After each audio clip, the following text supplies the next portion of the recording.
네, 지난 2015년 한일 정부 간에 이루어졌던 일본군 위안부 피해자 합의는 국내 논란을 불러일으켜 왔는데요.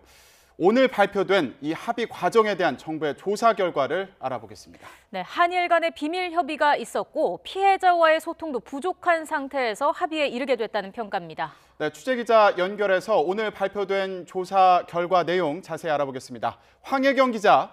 네, 외교부입니다.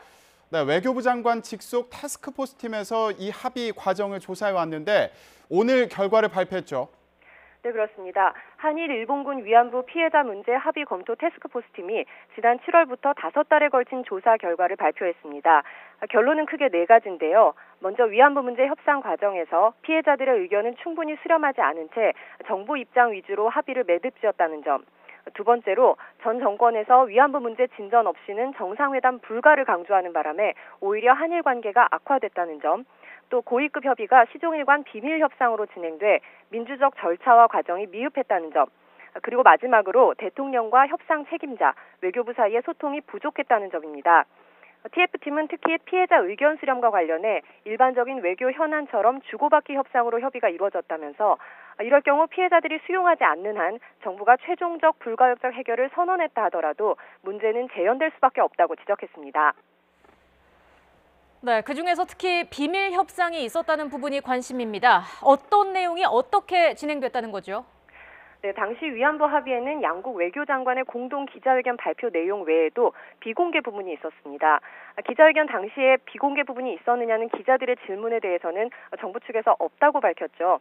하지만 이번에 TF팀이 확인한 결과 위안부 피해자 관련 단체의 설득 문제와 또 주한 일본 대사관 앞 소녀상 문제, 그리고 제3국에서의 기린비 설립 문제, 마지막으로 성노예라는 용어 사용 문제 등과 관련해 비공개 합의 부분이 있었던 것으로 드러났습니다.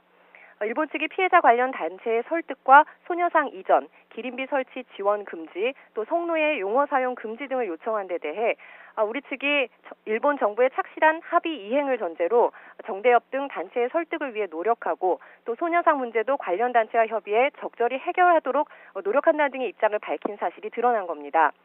TF팀은 이 같은 비공개 언급 내용은 명시적으로 약속을 한 건 아니지만 일본 측의 희망을 사실상 수용한 것이라면서 향후 시민단체의 활동과 국제무대에서 한국 정부의 활동을 제약한 것으로 해석될 소지가 있다고 지적했습니다. 네, TF팀의 결과 보고서를 보면 문제점이 많았던 것 같은데 앞으로 우리 정부의 대응은 어떻게 이루어질까요? 네, 오늘 TF팀의 결과 발표에 앞서서 강경화 외교부 장관의 모두 발언이 있었는데요. 강 장관은 정부로서는 이번 TF팀의 검토 결과를 진지하고 겸허하게 받아들인다면서 향후 보고서를 토대로 피해자 중심 접근에 충실하게 피해자와 관련 단체 그리고 전문가의 의견을 겸허히 수렴해 나가겠다고 밝혔습니다. 또 한일 관계에 미칠 영향도 감안하면서 위안부 합의에 대한 정부의 입장을 신중히 수립해 나가겠다고 덧붙였습니다. 강 장관은 앞서 어제 기자들과 만난 자리에서도 정부가 앞으로 한일 합의를 어떻게 갖고 갈 것인가에 대해 모든 옵션을 열어놓고 피해자분들과 소통해야 한다고 생각한다고 밝히기도 했는데요. 위안부 합의 문제가 향후 한일 관계에 중요한 변수로 작용할 것으로 전망되는 대목입니다. 지금까지 외교부에서 YTN 황혜경입니다.